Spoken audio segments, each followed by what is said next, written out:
യേശു ക്രിസ്തുവിൽ എത്രയും സ്നേഹം നിറഞ്ഞവരെ, വരാനിരിക്കുന്ന ക്രിസ്തുവിനെ സ്വീകരിക്കാൻ ഒരുങ്ങുന്ന ഈ അവസരത്തിൽ ഇന്നത്തെ സുവിശേഷം പ്രതിപാദിക്കുന്നത് ക്രിസ്തുവിന് വേണ്ടി വഴിയൊരുക്കുവാൻ വന്ന വിശുദ്ധ സ്നാപക യോഹന്നാനെ കുറിച്ചാണ്.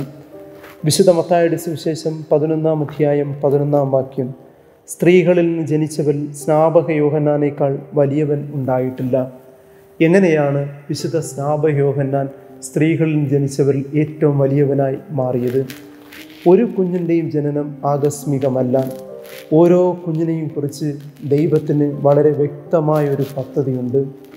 ആ പദ്ധതി അനുസരിച്ച് ജീവിക്കുമ്പോഴാണ് ആ കുഞ്ഞിൻ്റെ ജീവിതം ധന്യമാകുന്നത്. അതാണ് മതബോധന ക്ലാസ്സുകളിൽ നാം ഇപ്രകാരം പഠിക്കുന്നത്: ദൈവം എന്തിന് മനുഷ്യനെ സൃഷ്ടിച്ചു? ദൈവത്തെ അറിഞ്ഞ് സ്നേഹിച്ച് അവിടുത്തെ പദ്ധതി അനുസരിച്ച് ജീവിക്കുവാൻ വേണ്ടിയാണ്. ദൈവത്തിൻ്റെ പദ്ധതി അനുസരിച്ച് ജീവിക്കുവാൻ വേണ്ടിയാണ് ക്രിസ്തു ഈ ഭൂമിയിൽ ഓരോ കുഞ്ഞുങ്ങൾക്കും ജന്മം നൽകുന്നത്. അപ്രകാരം വിശുദ്ധ സ്നാപക യോഹന്നാനും കുറിച്ചും ദൈവത്തിന് ഒരു പദ്ധതി ഉണ്ടായിരുന്നു. അത് മറ്റൊന്നുമല്ല, ക്രിസ്തുവിന് വേണ്ടി വഴിയൊരുക്കുക എന്നുള്ളതാണ്.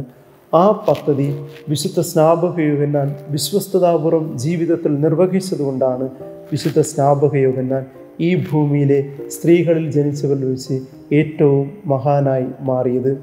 ഈ വഴിയൊരുക്കുക എന്ന വിശുദ്ധ സ്നാപക യോഹന്നാൻ്റെ ഈ ദൗത്യം അത്ര എളുപ്പമുള്ളതല്ല. ഒത്തിരിയേറെ ശ്രമകരമായ ഒരു ഉത്തരവാദിത്തമാണ്. വഴിയുടെ ആവശ്യകതയും ശരിയായ അവസ്ഥയും അറിയുന്നവന് മാത്രമേ ഇപ്രകാരം സ്നാപക യോഹന്നാനെ പോലെ മറ്റുള്ളവർക്ക് വേണ്ടി വഴിയൊരുക്കുവാൻ സാധിക്കുകയുള്ളൂ.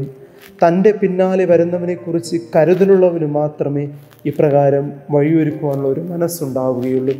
വിശുദ്ധ സ്നാപക യോഹന്നാന് തൻ്റെ പിന്നാലെ വരുന്നവനെക്കുറിച്ചുള്ള ഒരു കരുതലുണ്ടായിരുന്നത് കൊണ്ടാണ് ഇപ്രകാരം വിശ്വസ്തയോടുകൂടെ ക്രിസ്തുവിന് വേണ്ടി വഴിയൊരുക്കുവാൻ സാധിച്ചത്.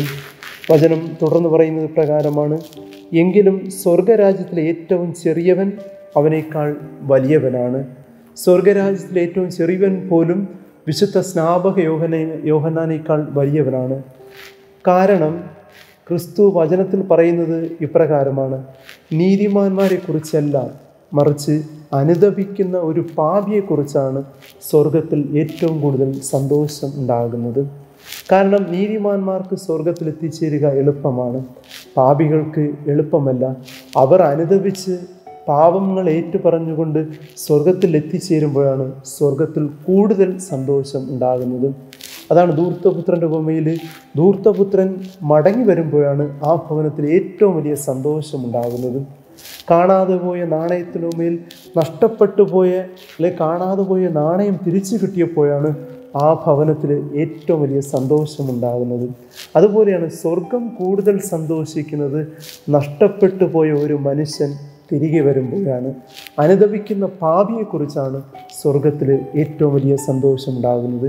വിശുദ്ധ സ്നാപക യോഹന്നാൻ കാണിച്ചു തന്ന ക്രിസ്തുവിൻ്റെ മാതൃകകളനുസരിച്ച്, ക്രിസ്തുവിൻ്റെ വചനങ്ങളനുസരിച്ച് സ്വർഗത്തിൽ എത്തിച്ചേരുന്നവരാണ് യഥാർത്ഥത്തിൽ സ്വർഗരാജ്യത്തിലെ വലിയവനായി തീരുന്നത്. ആയതിനാൽ സ്നേഹമുള്ളവരെ, ഇന്നത്തെ സുവിശേഷത്തിൽ വിശുദ്ധ സ്നാപക യോഹന്നാനെക്കുറിച്ച് നാം ചിന്തിക്കുമ്പോൾ നമ്മുടെ തന്നെ ജീവിത ദൗത്യം നമുക്ക് എന്താണെന്ന് തിരിച്ചറിയാം. ദൈവത്തിന് നമ്മെക്കുറിച്ചുള്ള പദ്ധതി എന്താണെന്ന് തിരിച്ചറിയാം. അത് നമ്മുടെ ജീവിതത്തിൽ പൂർത്തീകരിക്കുവാനായിട്ട് പരിശ്രമിക്കാം. കൂടാതെ വിശുദ്ധ സ്നാപക യോഹന്നാൻ തൻ്റെ ജീവിതം കൊണ്ട് കാണിച്ചു തന്ന് നമ്മുടെ രക്ഷകനായ ക്രിസ്തുവിനെ നാം മാതൃകയാക്കിക്കൊണ്ട് ക്രിസ്തുവിൻ്റെ വചനങ്ങളനുസരിച്ച് ജീവിച്ചുകൊണ്ട് വരാനിരിക്കുന്നവനെ നമ്മുടെ ഹൃദയങ്ങളിലും സ്വീകരിച്ചുകൊണ്ട് നമുക്കും സ്വർഗരാജ്യം സ്വന്തമാക്കാം. അതിനുള്ള അനുഗ്രഹത്തിനായിട്ട് പ്രാർത്ഥിക്കുകയും ചെയ്യാം. സർവശക്തനായ ദൈവം നമ്മേവരെയും സമൃദ്ധമായി അനുഗ്രഹിക്കട്ടെ.